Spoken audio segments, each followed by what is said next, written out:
that, let's come to something quite interesting. We know what it takes when football is played in this part of the world. So much is given, and the Nigerian Supporters Club is one arm that his voice is viviferous. They ensure that whatever they do, the team they're actually representing feel their impact.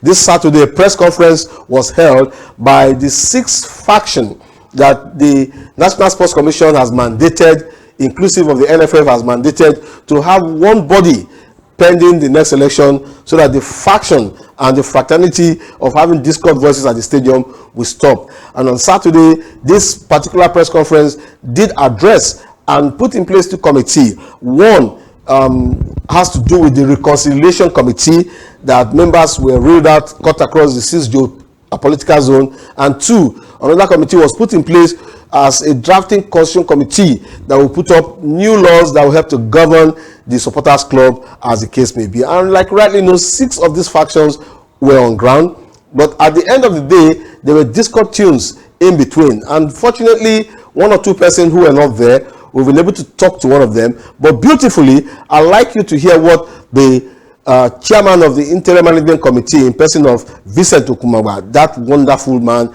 has to say at the press briefing. Let's get a hearing to that. Interim management committee for Supporters Club, it is my profound honor and privilege to welcome you all to this historic unification and reconciliation meeting on behalf of all of us at the IMC. Today marks a significant milestone in our collective journey to bring together all supporters groups under one united banner as we lay the foundation for a stronger, cohesive, and more impactful supporters group. This meeting is convened with a clear and shared purpose to set aside our grievances and differences and to foster a new reconciliation, integration, and unity. It is essential that as passionate lovers of sport and loyal supporters, we collaborate and work as one to provide unwavering support for all our national sports teams, especially our beloved Super Eagles. We must take a moment to commend the Nigerian Football Federation, NFF, led by Alhaji Ibrahim Musa Dusoro, and the National Sports Commission, NSC, led by Alhaji Shehu Diko. We must also appreciate the Secretary General of NFF, Dr. Mohammed Sanusi, as well as the VP of NSC, Honorable Bukola Olokade, for the additional initiative in establishing the interim management committee.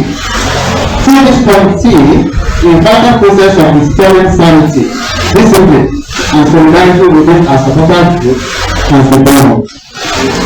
Our mission is to build unity and solidarity through sincere reconciliation, and for this meeting we see the inauguration of important committees, that is the reconciliation committee and the constitution drafting committee.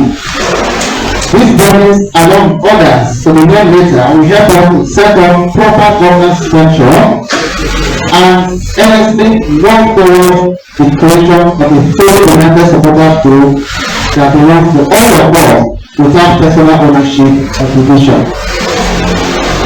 The fact before us, uniting the background of the supporters group is immense for fighters.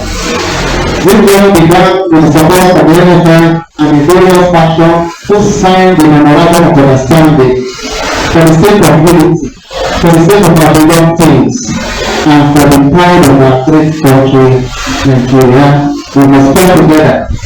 This responsibility goes beyond the members of this interim management committee. Every one of you here is social, and we earnestly appeal for your support. Together, we will lay the groundwork for proper, credible response that will usher in new leadership when the time comes. Many of us who have been part of the supporters community for decades can recall how in the 80s and 90s we saw ourselves as one big family. Our unity then reflected the success of our in-going teams, winning trophies across Africa and the world. The last time the Super Eagles won African Cup of Nations was in 2013 in South Africa, when we were all united as one supporters group.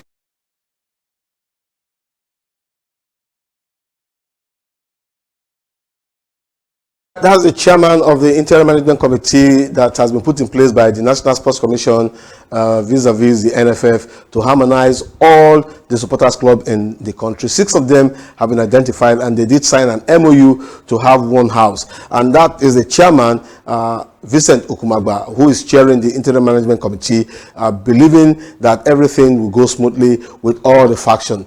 That as it may, we also noticed that there were other factions that were not present. Yours sincerely had to take it upon himself to find out what made them not to attend the press conference. As a journalist, balance of stories must be made, and that made me to speak to the financial secretary of the interim management committee, who is supposed to be on seat, but she was not there, and this was the reason she gave for not being there. Let's get to hear her. My name is Okidadi Deborah, the financial secretary of the IMC, that is the interim management committee of the proposed supporters club. You asked me 4 questions, and you said in 2 minutes I should give you an answer to that. Although it's supposed to be lengthy, but let me be quick about it. I got to the premises of the press conference on that day, Saturday to be precise. I received my first 2 shockers. One, I got there, before even sitting, a communique was handed over to me to sign. And I said I'm not going to sign the communique immediately after I read the communique. One, the communique was signed by the 4 of you, by 4 members of the committee, if I got there. 2, the press conference has not commenced. You have not moved even to the venue of the press conference, and you have asked me to sign the communique downstairs. 3, the communique was supposed to be signed probably during the press conference or immediately after the press conference, then be released to the media personnel that are present for the press conference. My number 2 shocker was at our line meeting prior to that meeting, prior to the Saturday meeting. There were complaints that a particular group that was not part of the IMC 6 recognized group by the NFF proposed that they will be storming that meeting en masse. And we complained, and the chairman said an apology letter was written back to the IMC that he only invited the head of that group as a stakeholder. I asked, who are the stakeholders that you were invited? He mentioned 4 groups. I protested against one because she joined the supporters club 3 or 4 years ago. She was not part of our struggle. She was not what we went through as the Nigerian supporters club. She has not been shot at. She has not traveled by road to different states, different countries with less amenities. She does not really know what we have gone through, so you can't invite such person as a stakeholder. While getting to the venue, my second shocker was that group, that the group head that the IMC chairman said wrote an apology letter, were the first group I saw at the premises. They were there in their numbers. It was said that 10 from each of the IMC's group should represent each group for the meeting. This group came also with that same number. How will you invite a group that is outside the 6 recognized group that the NFF and NSC recognize to a first meeting? You said supposed to be a reconciliation meeting. To a first meeting, the 6 groups that are actually recognized have not even reconciled properly, and you are already bringing in other groups that are not part of the 6 to such meeting. Are you not trying to cause a confusion, or you have something else in your mind in arrangement? 3, on the banner, I saw more than 4 or 5 companies logos on the banner we are supposed to sit behind and in front. And I thought of it, I asked, where is the sponsorship fee that these companies gave to us? In which account was it paid to? Nobody could give me a proper answer. I want to leave that premises. I cannot be part of something that is prearranged to the detriment of unity, to the detriment of what the Nigerian supporters club is, to the detriment of peace. it was full of deceit, and that's why I left that premises. For the election, time will tell. I can't say much about it because even the reconciliation process was done out of the MOU. It is just a pure breach to the MOU that was signed at Abuja on the 13th of February 2025. That is all I have to say for now. Until when I'm invited for further information. Thank you.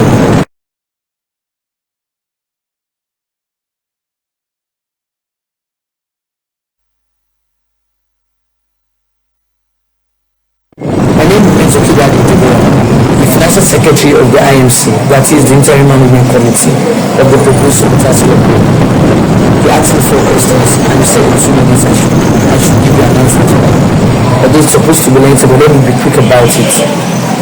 I got to the premises of the press conference on that day, Saturday to be precise. I received my first two shockers. One, I got there before even sitting, a communique was handed over to me to sign. And I said I'm not going to sign the communique immediately I read the communique. One, the communique was signed by the four of you, by 4 members of the committee before I got there. Two, the press conference has not commenced. You have not moved even to the venue of the press conference and you have asked me to sign the communique downstairs. Three, the communique was supposed to be signed probably during the press conference or immediately after the press conference, then be released to the media personnel that are present for the press conference. My number 2 shocker was at our line meeting prior to the Saturday meeting. There were complaints that a particular group that was not part of the IMC 6 recognized group by the NFF proposed that they would be storming that meeting en masse. And we complained. And the chairman said an apology letter was written back to the IMC that he only invited the head of that group as a stakeholder. I asked, who are the stakeholders that you were invited? He mentioned 4 groups. I protested against one because she joined the Supporters Club 3 or 4 years ago. She was not part of our struggle. She was not what we went through as the Nigerian Supporters Club. She has not been shot at. She has not traveled by road to different states, different countries with less amenities. She does not really know what we have gone through, so you can't invite such person as a stakeholder. While getting to the venue, my second shocker was that group, that the group head that the IMC chairman said wrote an apology letter, were the first group I saw at the premises. They were there in their numbers. You asked, it was said that 10 from each of them. The Financial Secretary of the Interim Management Committee, why she left the venue. That as it may, we're talking about reconciliation. All parties must be fully involved. But at the point of the press conference, Ambassador Kemi Ogunfunwa said that it is glorifying to note that the Supporters Club all together will come together. They should consider that much time is not on their side, and that as it may, everybody must put hand on deck, quote and unquote, and ensure that we have one formidable Supporters Club that will give the Super Eagles, the Super Falcons, the Eaglets, and other sports the necessary support. She also emphasized that there is need to make it work. The authentic Supporters Club chairman was not there. We've tried to reach him. We've not been able to get him, but we'll find out so that a full reconciliation will be carried out. Everybody needs to be involved. This is a national assignment as instructed by the National Sports Commission, the apex body, and the Nigeria Football Federation. We must give it all the prep and report diligently so that we can have one house that will have a glorifying Supporters Club. I'll go on this break. When I come back, we'll be talking about the Super Eagles and the Unity Cup, and Guzo is happy that something good is happening to Nigerian football. I'll be right back. Just stay tuned.